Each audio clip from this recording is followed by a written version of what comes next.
Hi guys, welcome back to the Forgetful Scholar, and this week we're going to chat about books. 2 books. So this week is one of them is a revisit, so it's a historical romance, a little bit of realistic magic in there, and we'll get into that. And the second book was a cozy mystery. Okay, so the first book, and if you've seen my other videos, I've been revisiting the Malory-Anderson family series by Johanna Lindsey. It's one of my favorites, has some of my all-time 5-star books in it. It's a historical romance. And I kind of stopped because I got up to the Christmas episode, as I like to call it. And I'm not a huge fan of romances during holidays. I don't know what it is. But I decided to wait until Christmas, and yes, I know it's after Christmas. I'm late getting to it, but hey, I got to it. Come on, props for that, right? So this one is The Present, Malory-Anderson Family Book 6 by Johanna Lindsey. Now, this is a historical romance, a little bit of realistic magic in there. Oops, sorry. And this is a 3 stars. Again, it's not my favorite. So this story had 2 romances. Okay, so if you don't know about the Malory-Anderson family, so the Malorys are a big family. There's 4 brothers. They had a sister who was the middle child, but unfortunately she passed away. So the oldest, Jason, raised his niece Regina, as well as his out of wedlock son, Derek. And also Jason is the oldest, Edward is the second, their sister Melissa was the middle, and then it's James and Anthony. So as the book series goes on, you can really tell that James is her favorite, and he's in every single book. Sometimes he takes over, sometimes he's in it far too much than necessary, like this one, and it gets really annoying. The Anderson part is James is in his book.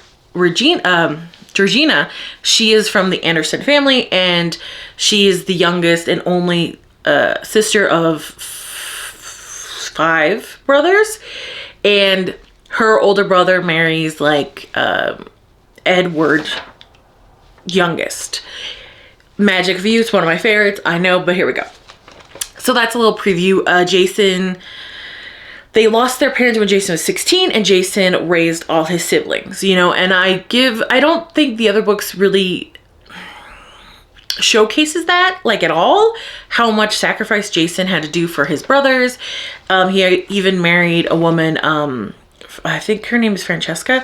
They didn't really just because he wanted to give a mother figure to Regina, Derek, and also Anthony, who is the youngest of his brothers, There weren't any hard feelings, but she spent most of her time in Bath because she was a sickly woman. And in Derek's book, which also one of my favorites, his stepmother basically frames Jason, blackmails Jason into giving her a divorce, or she'll tell Derek who his mother is, because Derek thought his mother died. No, she's very, very close.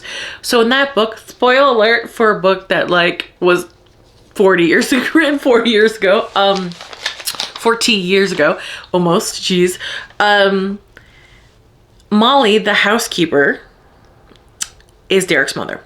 Now, Molly never wanted Derek to know, never wanted him to be ashamed of her, never wanted to cause trauma or scandal for the family. But Derek, in his book, he just loves her and realizes she was there all along for him and was a mother to him all along. So it's a really sweet ending to that.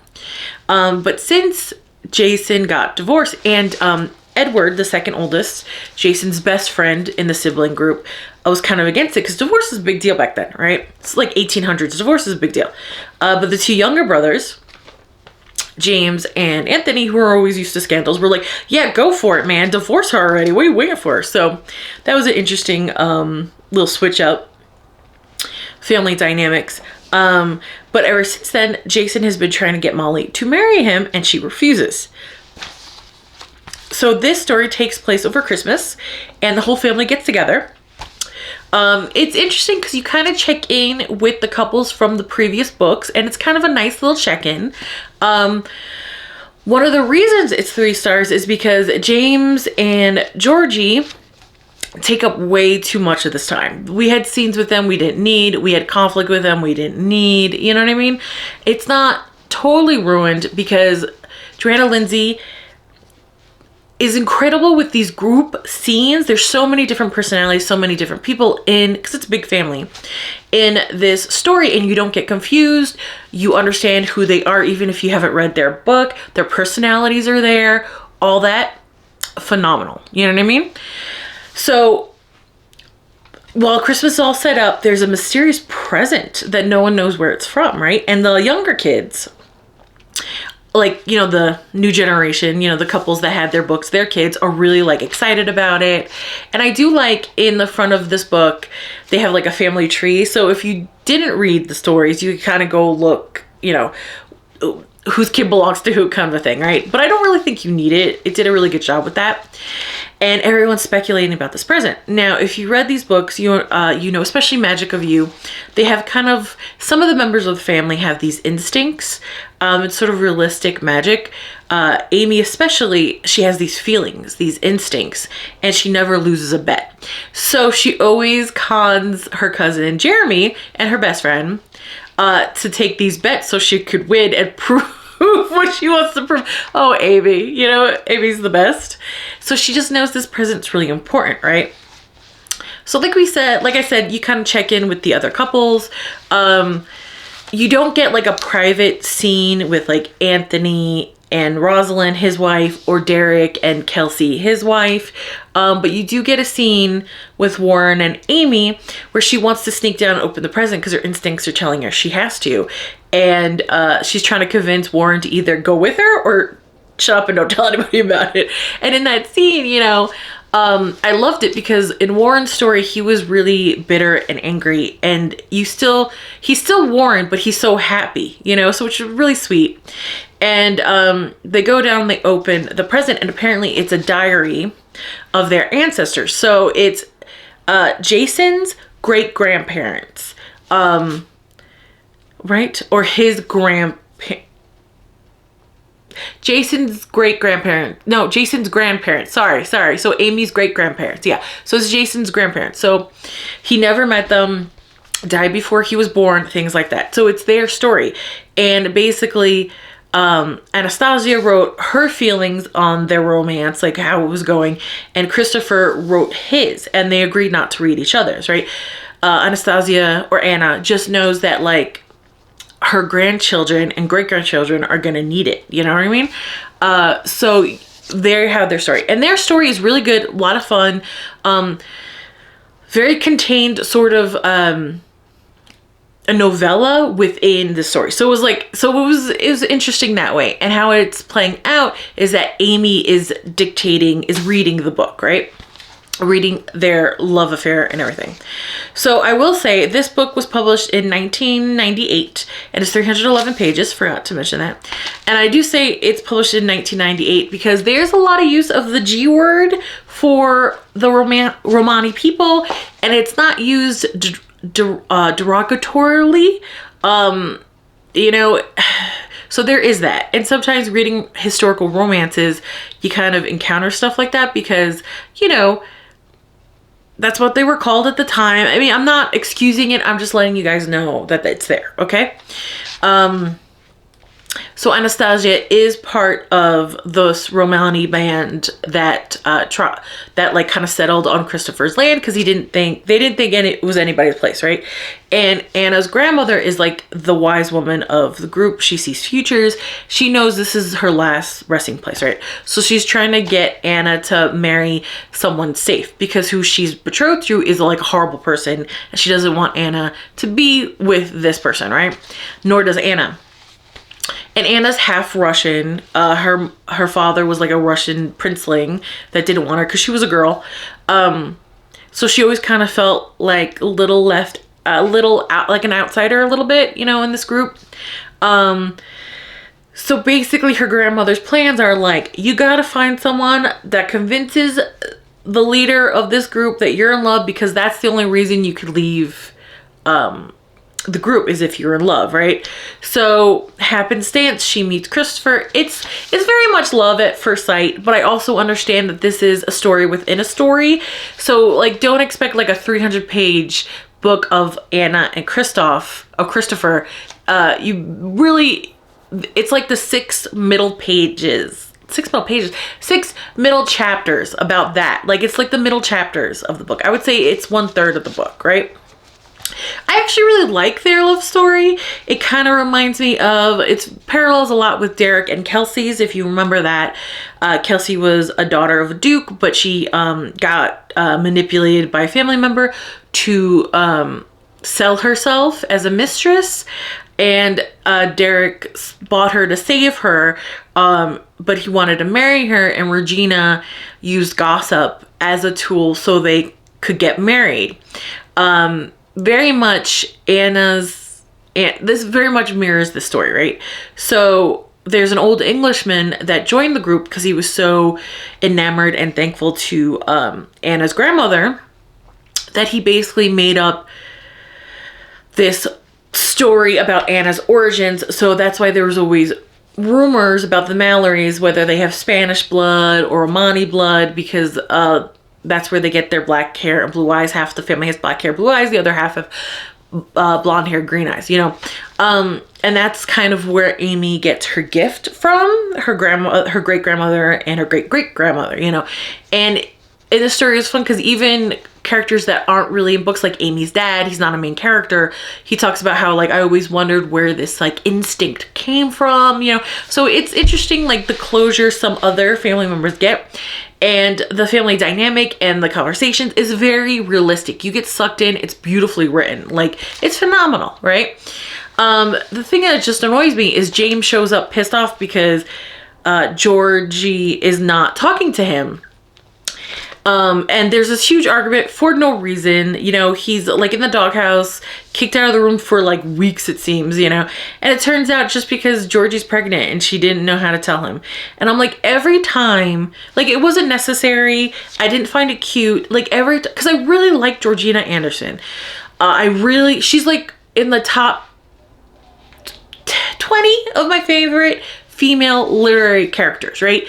I just loved her spunk, her stubbornness, her personality in her book, right? But every time we see more of her, she seems more annoying and self-centered. And I'm just like, stop it. Let them be. There's no point to them in this book. Like, you didn't have to make them an argument. You didn't have to give them, like, because what's left of the book that's supposed to be Jason's love story with Molly is basically taken up with James and Georgina arguing. And I'm like, no, this is about Jason and the love of his life, that he loved her for like 30 years and convincing her to marry him. You know, that's what the story's supposed to be about. And Anna and Christopher, but like not James and Georgina and like this weird character of Georgina that we loved in her book. You know what I mean? Because it's absolutely ridiculous. Like, this fight was ridiculous. Georgina seems like such an immature idiot, even though she's like a mother of three and stepmother. You know, she has like one stepson that she adores and 3 kids with James at this point, right? So she's a mature mother. She's been through, like, she knows what James is like. To like take an offhanded joke comment to heart like that, I'm like, what is happening right now? That is not our Georgina. What are you doing? Especially in a story where there's so many characters, bright characters in it, and like they all got their moment to shine. It felt very natural. I'm like, oh yeah, that's totally Amy. Oh my god, that's totally Regina. That is Jeremy to the 10th. I love it. To like have Georgina, one of my favorites, she just seems so childish and stupid. I was like, stop it. And it wasn't any point to the story. This is supposed to be about Anna, Kristoff, and learning from the story, Jason and Molly. And yes, Jason and Molly get a happy ever after, because it's a romance. Thank you very much.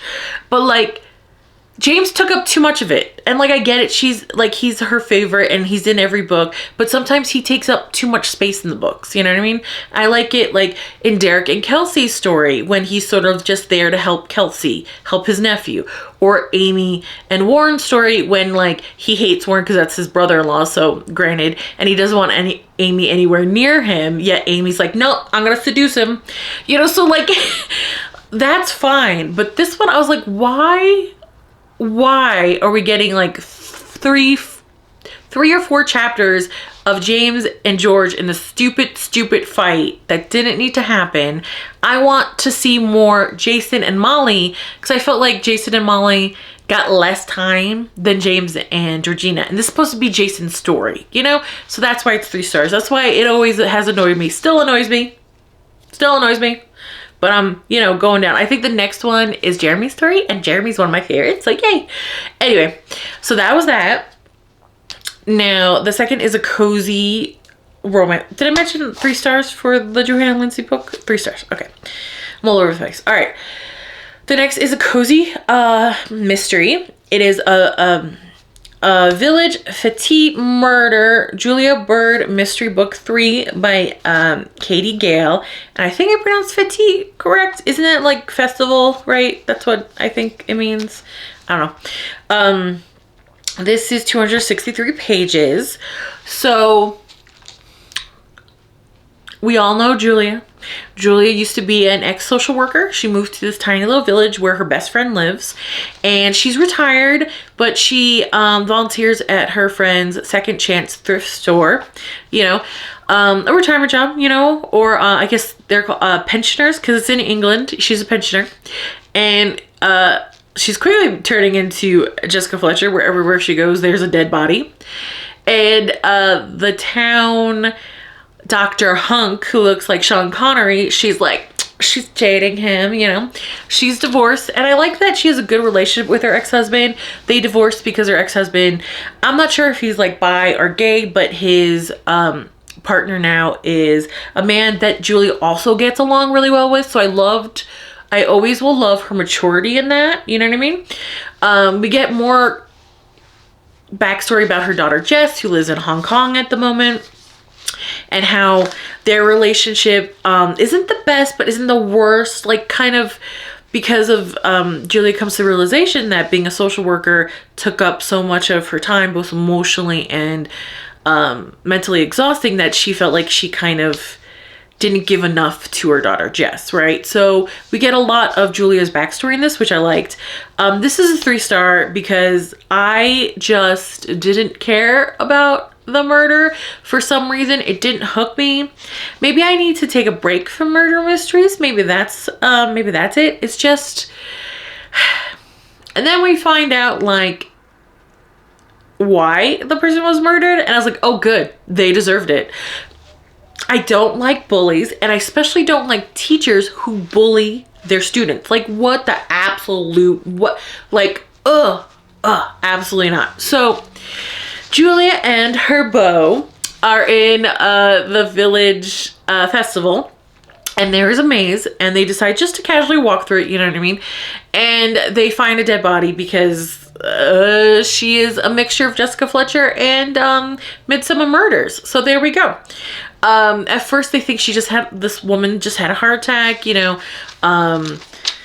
The mystery goes on. You find out that the victim was a teacher at the local like boys school, the local like St. Martin's. I don't know if it was like a only boys school, but like the local school. She was a maths teacher, and apparently she was really strict, but they got like the highest math score and all that stuff. So like, oh, she must have been good, right? Turns out she was a horrible bully towards her students. She'd pick a student that like she thought wasn't, she seemed to pick on young boys that maybe were a little too effeminate for her, or not what young boys she thought they should be. What a bitch. Like what an absolute fucking bitch. Like, and she would just emotionally and verbally berate them to the point where most of them like left school. Some of them fell into bad crowds. Like when I found out about this, I was like, who's the murderer? I want to shake their hand. Like, I'm like, And like the principal didn't do anything about it, and we find out why later. Right? So I think that's why I was like, oh, don't figure it out, Julia. Let them get away with it, okay? Just between us girls, let them get away with it, all right?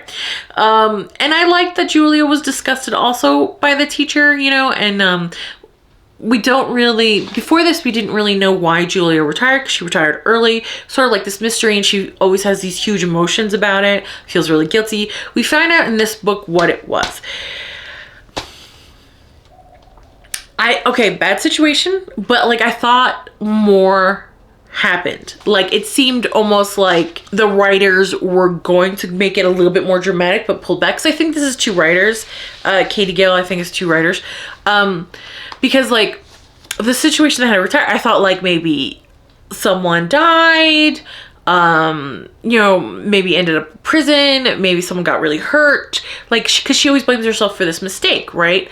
And when we find it out, and I don't want to spoil it, because like it's kind of, I found that like the most intriguing part of the book. I was like, wait, that's it? I mean, it's horrible, but that's it? I thought like, it's like, did someone die? No. Someone unfairly arrested? No.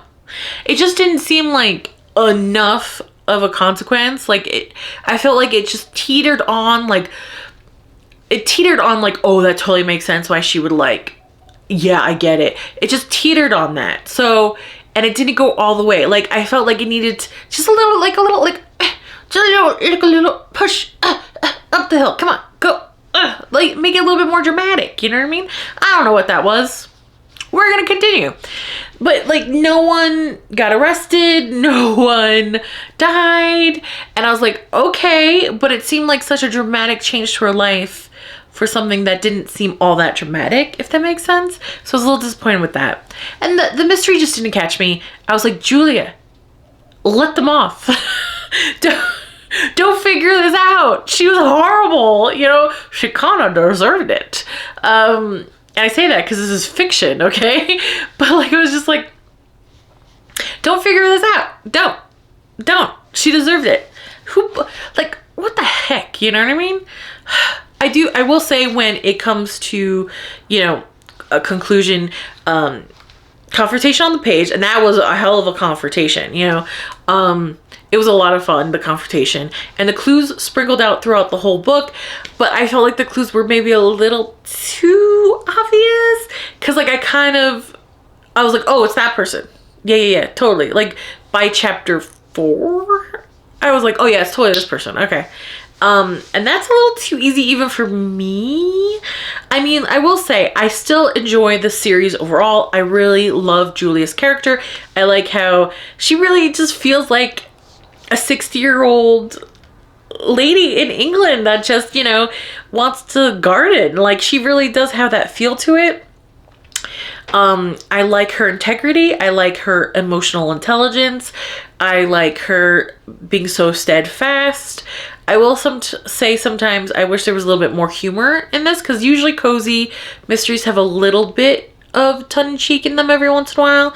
A little bit of humor. I wish that was in this, but I do enjoy the Julia Bird series quite a bit.